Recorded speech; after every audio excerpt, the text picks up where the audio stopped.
Olá, eu sou a Sami e este é o meu trabalho sobre as variações linguísticas dos países anglófonos em diferentes contextos de interação. Em primeiro lugar, vamos definir o que são as variações linguísticas. Elas não nada mais são do que diferentes formas de usar uma mesma língua, o que pode depender de alguns fatores como sociais, culturais, históricos e também geográficos. No inglês, nós podemos observar quatro dimensões dessas variações.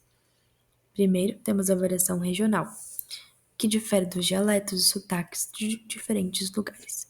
Depois temos a variação histórica, que são transformações que acontecem ao longo do tempo.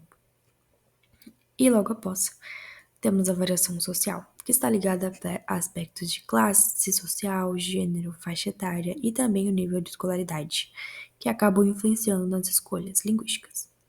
A variação situacional ou estilística depende do contexto de comunicação e diferencia a linguagem formal da informal.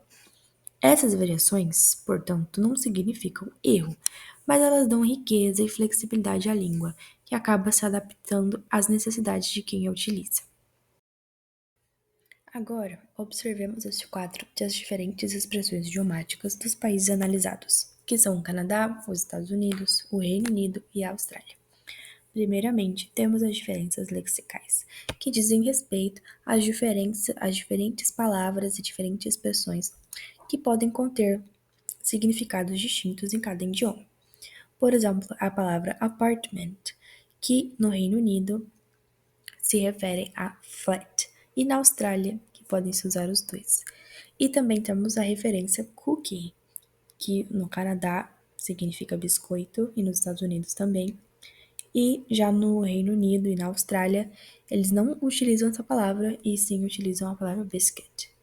Já as diferenças morfológicas entram em cena quando a grafia das palavras também é diferente em cada variação linguística.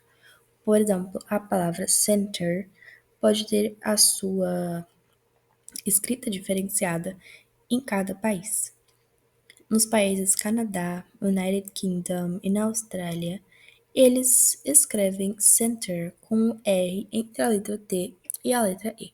Já nos Estados Unidos, a letra R pode ser observada em último lugar na palavra. Podemos observar também a grafia da palavra cancelled, que ganha mais um L na língua do Canadá, no United Kingdom e também na Austrália, diferenciando-se apenas no inglês dos Estados Unidos, que é escrito com apenas um L. Já as diferenças gramaticais também podem nos ajudar a identificar essas diferentes variações linguísticas, como, por exemplo, no Reino Unido é muito mais comum escutar a palavra shall ao invés de should, que indica deveria. E também no Reino Unido e na Austrália é muito mais comum escutarmos a expressão have you got do que do you have para perguntar se a pessoa tem alguma coisa. Can I have a bottle of Navegando pelas water? redes sociais, também é Pass. I possível want to encontrar try muitos like the exemplos de straw. Can I variações have a bottle linguísticas. of water? Neste caso, eu decidi colocar Hello! aqui um Hi, vídeo I'm do Christina YouTube from the US. que eu Hello, gosto I'm muito, Lauren from the pois UK. ele G'day, I'm Grace from contrapõe Australia. e coloca à prova um ao I lado do think your outro accents are os pretty ingleses da good. Austrália, do Reino The Unido best. Yeah, I e always like também o hearing inglês different americano. accents. I think it's really interesting. I É love muito Christina's interessante. Boston Em accent. seguida, temos agora a relação das características dos textos multimodais. Decidi pegar, por exemplo, um dos textos de Val Costa, onde ela define os textos multimodais como: pode-se definir o texto hoje como qualquer produção linguística falada ou escrita, de qualquer tamanho que possa fazer sentido numa situação de comunicação humana, isto é, numa situação de interlocução. Seja uma enciclopédia, é um texto, uma aula é um texto, um e-mail é um texto, uma conversa por telefone é um texto, e também a fala de uma criança que, dirigindo-se à mãe, aponta um brinquedo e diz: Té. Em outras palavras, um texto multimodal é construído a partir da combinação de diferentes formas de linguagem. Entre os mais comuns, destacam-se aqueles que integram elementos verbais, escritos e recursos visuais, unindo palavra e imagem em uma mesma produção textual. O que, por sua vez, acaba promovendo a integração de diferentes linguagens com diferentes elementos, usando múltiplos recursos como imagens, cores, tipografia, gráficos e muito mais. Agora faremos uma análise dessas variações linguísticas dentro de notícias jornalísticas sobre wildfires.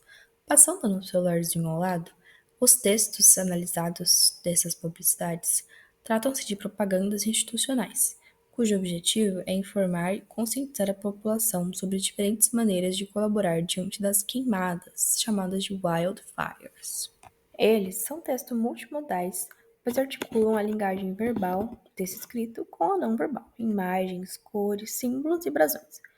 Apresentam também uma hierarquia visual, que pode seguir a seguinte ordem: de título, ilustração, subtítulo, texto e logotipo. Também podemos observar que a ilustração central tem a função de complementar o título, seja por meio de desenho ou de uma fotografia, e as cores que remetem ao fogo, ao perigo, o que aumenta o impacto e chama a atenção do leitor. Analisamos agora algumas manchetes e notícias sobre wildfires em 3 diferentes países. Primeiramente, Australia Fires. Dreaded bushfire season turns deadly. Mostra um processo em andamento, like season turns deadly, típico da narrativa jornalística. Um outro aspecto é a marca BBC, que dá credibilidade imediata, reforçada também pelo logotipo.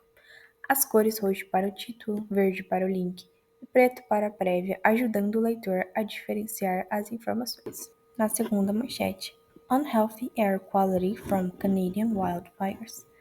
O título nos traz de forma direta a causa, que são os Canadian Wildfires, e a consequência que eles trazem, Unhealthy Air Quality. Tratando-se da saúde pública, traz muita relevância social, atingindo regiões densamente povoadas. Wildfires, em azul, funcionam como um marcador temático, ajudando o leitor a localizar o assunto. Na última manchete, Wildfire Destroys Historic Grand Canyon Lodge. O destaque topográfico do título, aqui aparece em negrito, chama muito a atenção do leitor visualmente. Com clareza, o título é direto e sem rodeios, informando o fato principal, que é que o incêndio destruiu um local histórico.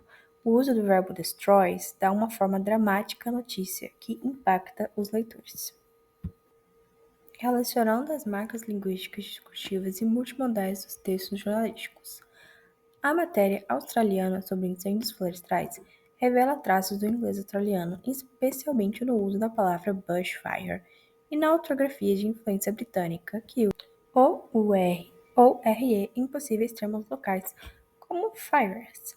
Comparando-se com o inglês americano, wildfire, center, color, e o britânico rubbish burnt, percebemos que cada variedade expressa a mesma realidade com vocabulário, grafia e até estilos jornalísticos diferentes.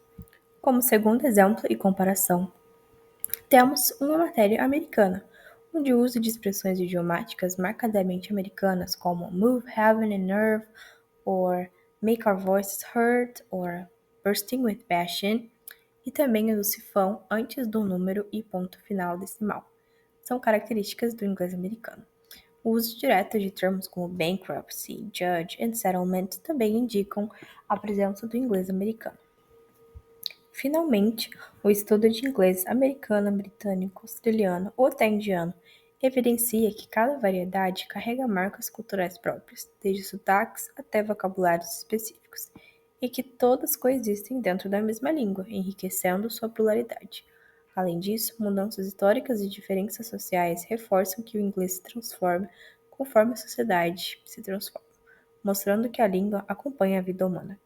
De forma crítica, é importante perceber que certas variedades ganham mais prestígio do que outras, o que pode reforçar desigualdades. No entanto, reconhecer a legitimidade de todas as formas de falar inglês, formais ou informais, de maior ou menor prestígio, contribui para uma visão mais inclusiva e democrática da linguagem.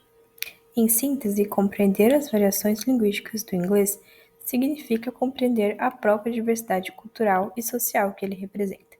Mais do que uma ferramenta de comunicação global, o inglês é o espaço de múltiplas vozes, identidades e histórias que, em vez de fragmentar a língua, fortalecem a sua capacidade, adaptação e universalidade.